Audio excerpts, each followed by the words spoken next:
I wasn't drunk. I want to make that clear. Yeah, there was a party. Yeah, I'd had a few drinks. But I wasn't wasted, not like the others. I remember everything exactly as it happened, and I know what I saw. It was late, maybe 2 or 3 in the morning. The party had thinned out. The music was still blasting, but most people had either passed out on couches or left in drunken groups. I was sitting on the kitchen counter, nursing a half-empty beer, when my best friend, Darren, stumbled up to me. "Dude, you gotta see the basement." I frowned. "What basement?" Darren's house didn't have a basement. His family had moved in when we were kids, and I'd been over 100 times. The house was old, sure, but it was one of those split-level places where the foundation sat directly on concrete. No cellar, no crawl space, nothing. "Stop messing with me," I said. But Darren just grinned, eyes glassy from too much whiskey. "No, I'm serious. We found a door, behind the laundry room. It goes down." I didn't believe him, but something about the way he said it made my stomach tighten. I slid off the counter. "Show me." The laundry room was in the back of the house, past the den where 2 guys were passed out in front of the TV. The air felt heavier back there, the walls thinner, like the house had been stretched beyond what it was supposed to be. Darren pushed open the laundry room door, and there it was, a door I had never seen before. It was set into the wall next to the dryer, an old wooden thing with peeling white paint. A metal pull handle, no knob, like something you'd find in a storm shelter. "Told you," Darren slurred. He grabbed the handle and yanked it open. Cold air spilled out. Not just cool cold, like the inside of a freezer.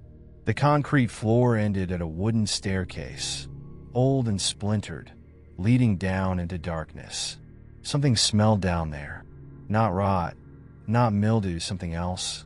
Something thick and metallic, like wet stone and rusted iron. "Dude, what the hell?" I muttered. Darren just laughed and started down the stairs. "Come on, don't be an ass." I hesitated.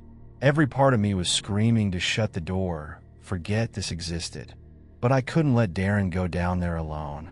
I followed. The steps creaked under our weight. The air got colder with every step. I pulled out my phone, turning on the flashlight. The space at the bottom wasn't really a room. It was more like a corridor, narrow, with stone walls that looked older than the house itself. Like something built centuries ago, buried beneath newer foundations. A low hum filled the air. Not a machine, not pipes, something deeper. "This is messed up," I whispered. "We should go back up." Darren ignored me. He walked ahead, fingers trailing along the damp stone. "Who the hell builds a basement like this?" he muttered. The corridor stretched too far. We should have been directly under the house, but we had walked at least 50 feet, and it just kept going. Then Darren stopped. His phone flashlight flickered. "Do you hear that?" he asked.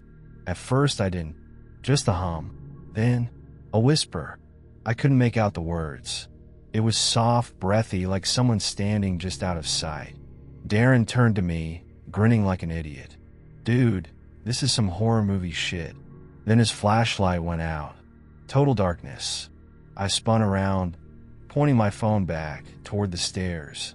They were gone. The tunnel behind us was just more hallway.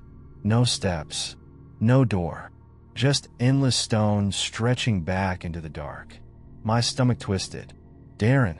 Then his voice changed. "Why'd you follow me?" I turned fast. Darren stood just a few feet away, but something was wrong. His posture, too stiff. His head tilted slightly like he was listening to something. "Dude, let's go," I said. He didn't move. "Why'd you follow me?" he asked again.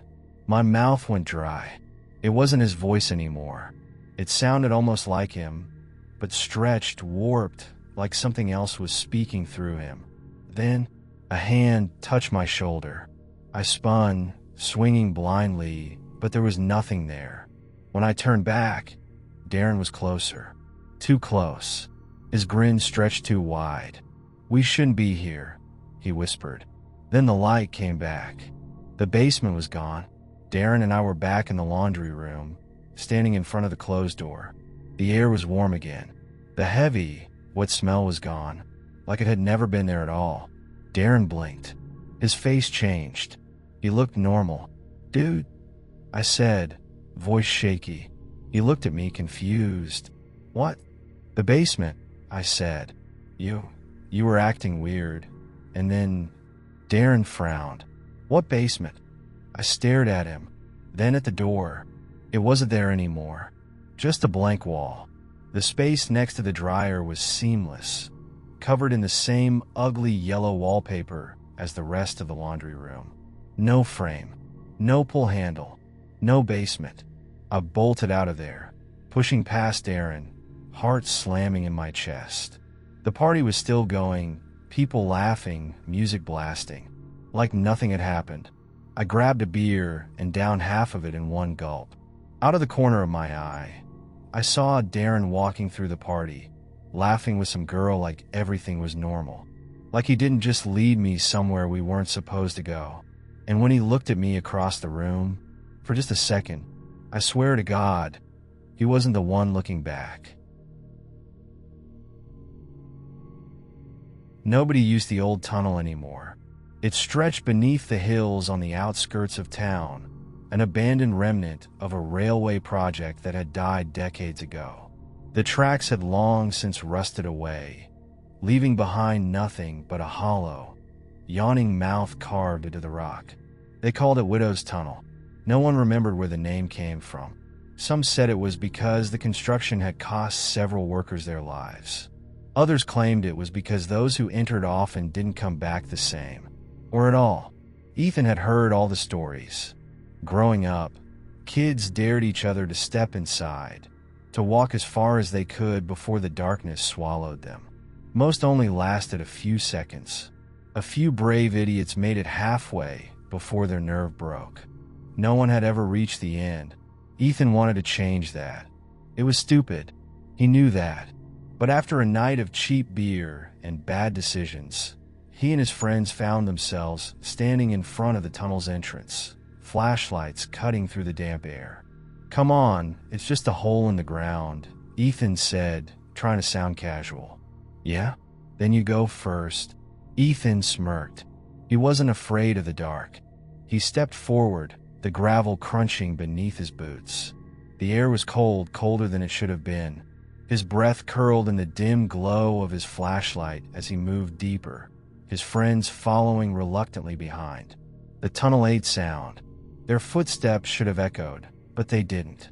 The usual background noises of the night, crickets, rustling leaves, vanished the moment they crossed the threshold. It was like stepping into a vacuum. Ethan kept walking. The light from the entrance shrank behind them, a distant, shrinking halo. The walls were lined with moisture, beads of water dripping in steady intervals. Something about the place felt too big, like it was stretching, yawning wider with every step. Then the flashlights flickered. Ethan stopped. "What the hell was that?" Jesse muttered. "Faulty batteries?" Kyle suggested, but he didn't sound convinced. They kept moving. The tunnel stretched on and on. There should have been an end, a second opening, or at least a collapsed section. But they had been walking for too long, too far. Then Ethan's flashlight went out. Total blackness. "Turn him back on," Kyle snapped. Ethan smacked the side of his flashlight. Nothing. He heard Jessie cursing, shaking hers too. No light, no glow from the entrance. Just darkness. A darkness so deep it felt alive. Ethan turned, expecting to see the dim halo of the tunnel's opening. Nothing. No entrance. No exit. Just an endless black void. Jessie gasped. "Where's the entrance?" "We didn't turn, did we? We walked straight." "Of course we did," Ethan said, his voice tight. "We just..." Something breathed. Not wind. Not a trick of the air. A breath. Slow. Long, deep. Jessie grabbed his arm. "We need to go.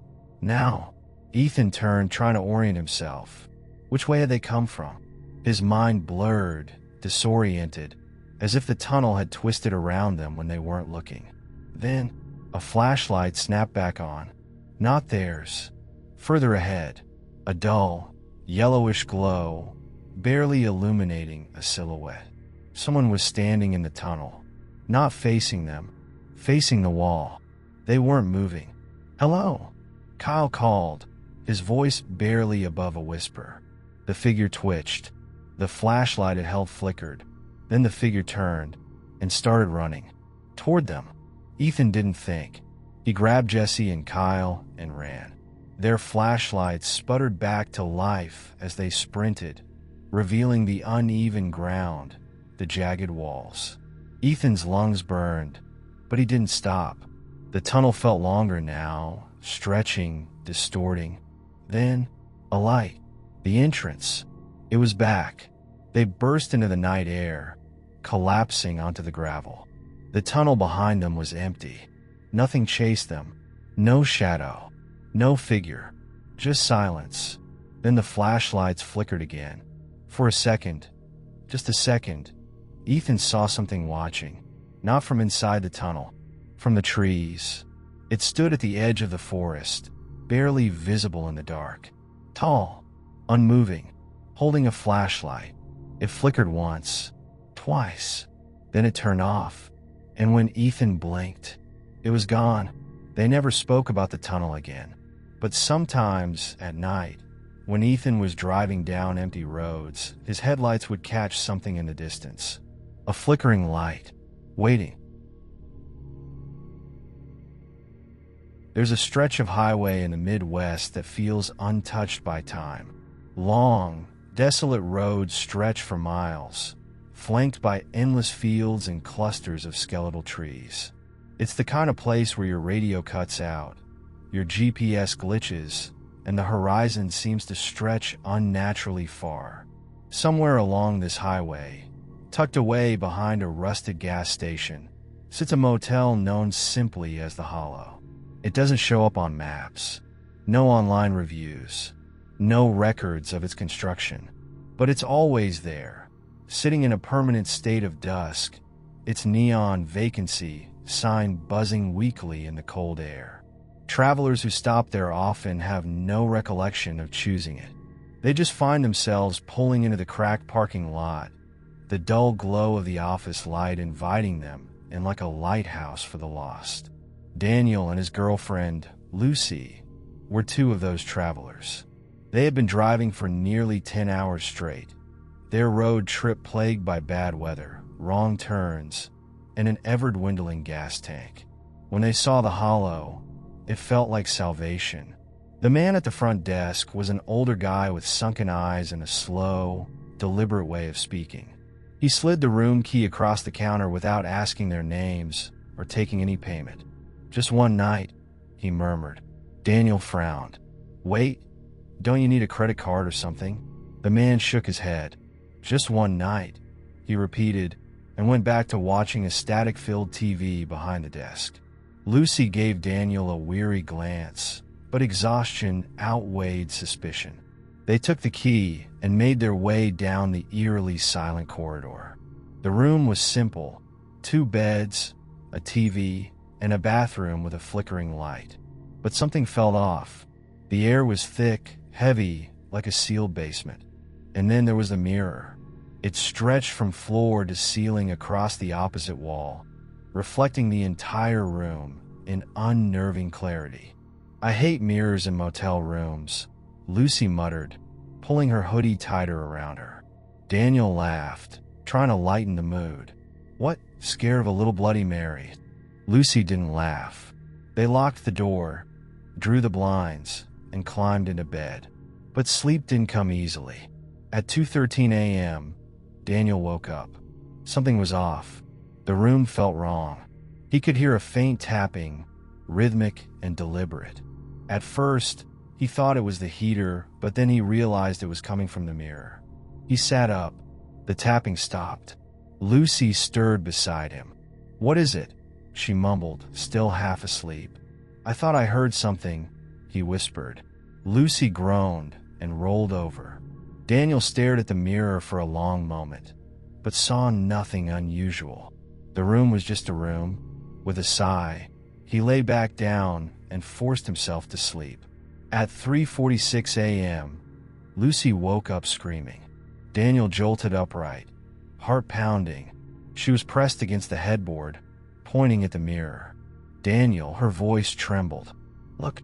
He followed her gaze and felt his stomach drop. Their reflections were still in the mirror, but they weren't moving. Daniel blinked.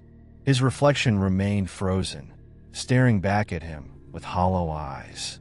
Lucy's reflection sat stiffly upright, mouth open in an eternal scream. And then, slowly, they began to move, but not in sync with them. Lucy's reflection turned its head, twitching unnaturally, while Daniel's double rose from the bed in slow, jagged motions. Daniel grabbed Lucy's wrist. "We're leaving. Now." They scrambled to the door, but the lock jammed. Daniel twisted the handle furiously, but it wouldn't budge. Then, the lights flickered, and for a brief second, the room was cast in darkness. When the light returned, the reflections were gone. Not frozen, not out of sync, just gone. The mirror reflected an empty room, and yet Daniel and Lucy were still standing in it. Desperation took over. Daniel slammed his shoulder against the door, and it finally burst open. They sprinted into the hallway, except it wasn't the hallway anymore. The motel was different. The walls stretched impossibly long, the doors lining them now twisted and warped, some too tall, some too narrow. The carpet was damp beneath their feet, squelching with each step, and the buzzing neon sign outside the window no longer said vacancy. It said, "You're still here." Lucy whimpered, "This isn't real. This isn't real." Daniel grabbed her hand. "We have to find the front desk." They ran, turning corner after corner, but the layout kept changing. The hallways looped back onto themselves, doors led to nowhere, and the air grew thicker, more suffocating. Then in the distance they saw a figure, the old man from the front desk. But something was wrong.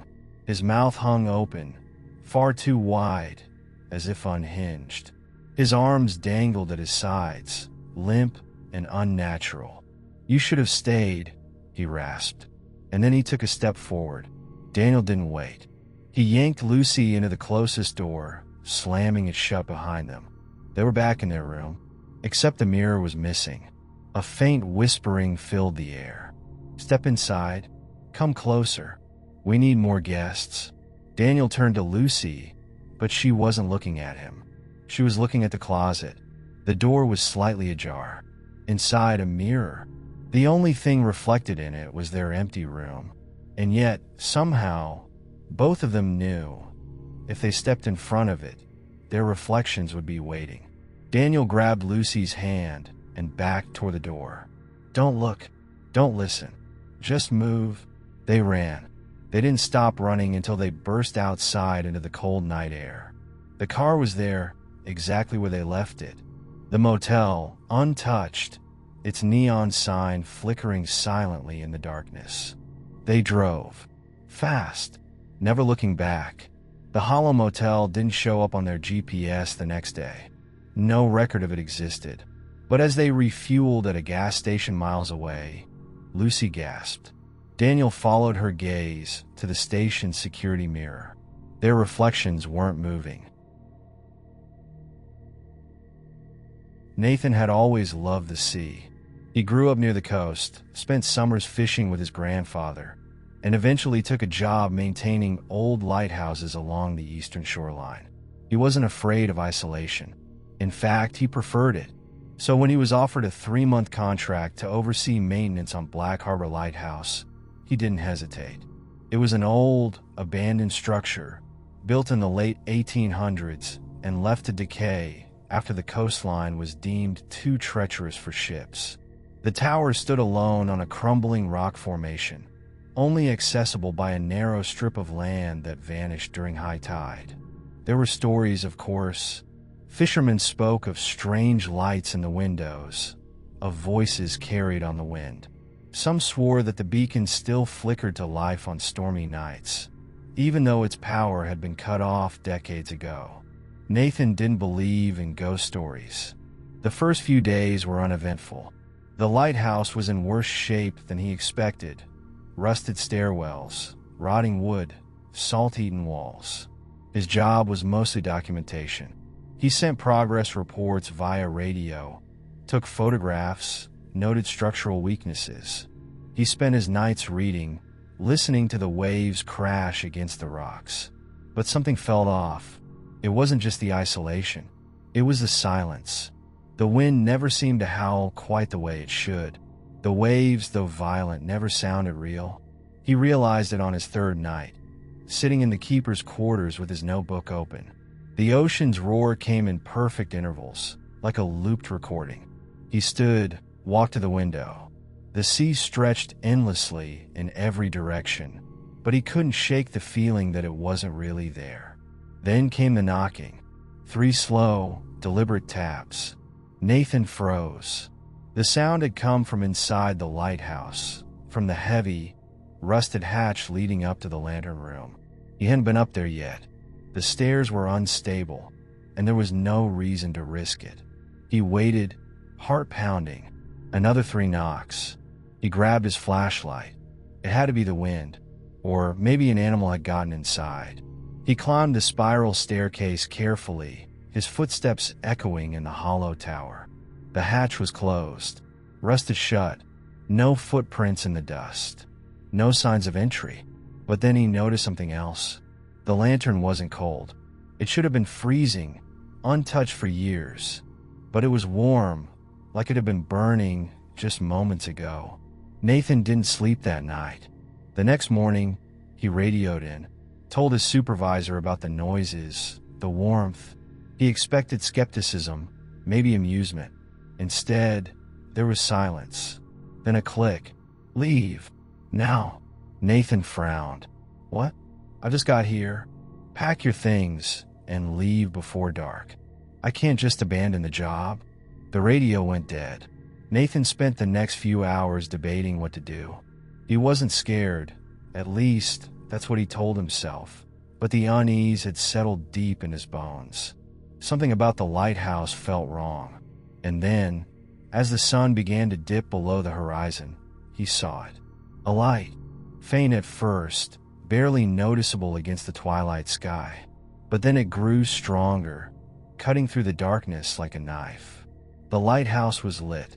Nathan ran outside. The beacon swiveled slowly, casting long, sweeping shadows across the rocky shore.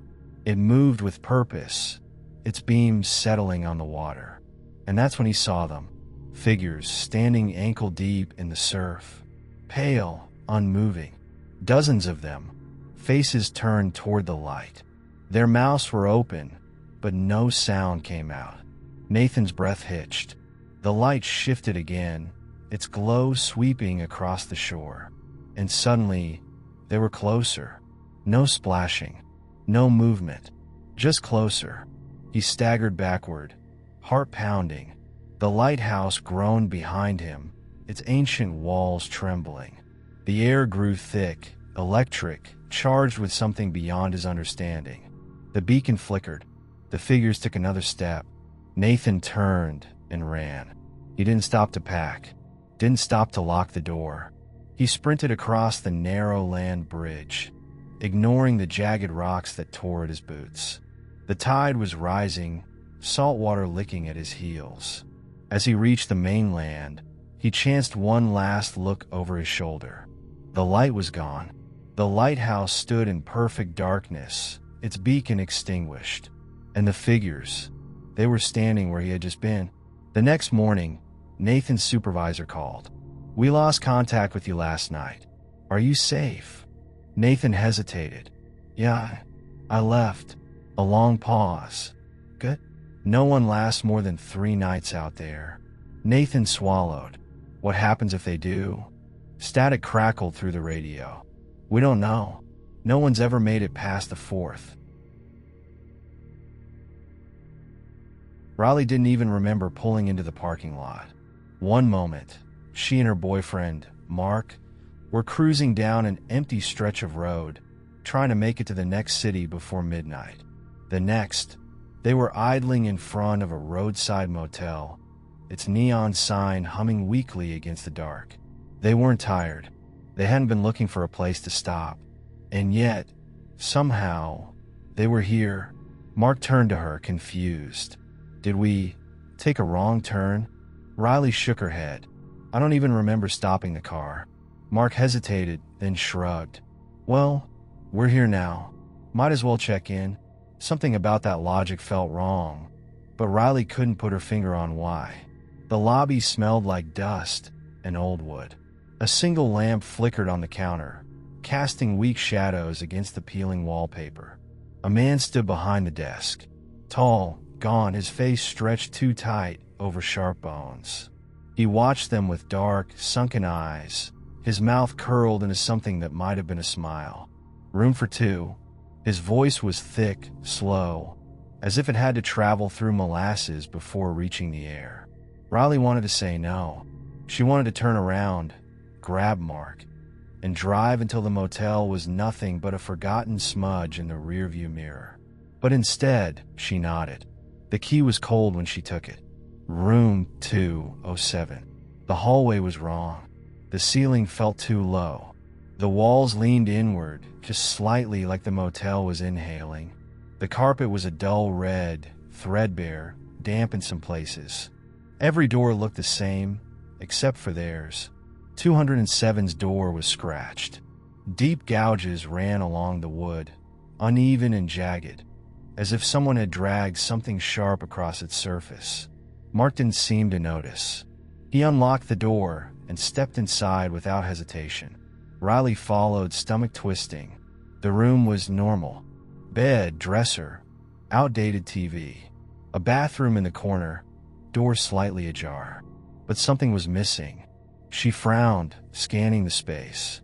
Bed, window, TV mirror. There was no mirror. Not on the walls. Not in the bathroom. No reflection of herself. No glass to catch the room at a different angle. She didn't like that. It's just one night, Mark said, kicking off his shoes. Riley forced a nod. Then the clock blinked. It had been 9:23 p.m. She was sure of it. But now it read 3:47 a.m. Riley's pulse spiked. Mark! He was already asleep. She shook him. Hard. Mark, wake up. He groaned, turning over. What? We just got here. It was 9. Now it's almost 4 in the morning. Mark sat up, rubbing his eyes. He glanced at the clock, frowning. Maybe it reset. We lost 6 hours. Mark sighed. Riley, we were tired. Maybe we crashed as soon as we got here. I would remember that. Mark didn't argue. He looked uneasy now, his eyes flicking toward the window. The curtains were drawn tight, but something about them felt wrong. Too flat, too still. He reached for them. Riley grabbed his wrist. Don't. Mark hesitated. Something shifted behind the curtains. A faint outline. A shape. Watching. Riley's chest tightened. We're leaving. Mark nodded. They grabbed their bags and bolted for the door. The hallway was longer than before. Doors stretched endlessly in both directions, the dim light flickering in and out. The floor tilted. Not an illusion, not dizziness. The floor was actually tilting. The entire motel breathed, the walls expanding and contracting like a living thing. They ran. Doors blurred past them, numbers shifting. 211, 304, 118, 207, 207, 207. Their door. Again and again. They kept running. The front desk was ahead, the gaunt man still standing there, watching. His smile stretched wider, skin pulling unnaturally tight. We're checking out, Riley gasped. The man didn't blink. Are you sure? His voice was wet, thick. Wrong. Riley slammed the key onto the counter. Mark yanked the lobby door open, and suddenly, they were back in the car, parked at the side of the highway. The motel was gone. No neon sign. No building. Just empty road. Mark's hands trembled on the steering wheel. What the hell just happened? Riley turned, looking out the window. The clock on the dashboard read 9:23 p.m., exactly when they had arrived. They drove. Fast. An hour later, Mark reached into his pocket. Froze. Riley glanced at him. What? Slowly, he pulled something out. A motel key. Room 207. The metal was warm. The next morning, Riley checked the map. There was no record of a motel along that stretch of road. But when she checked the key again, something had changed. The number 207 was gone. In its place was something else. 9:23 p.m., their arrival time, and below it, in tiny scratch letters, "See you again soon.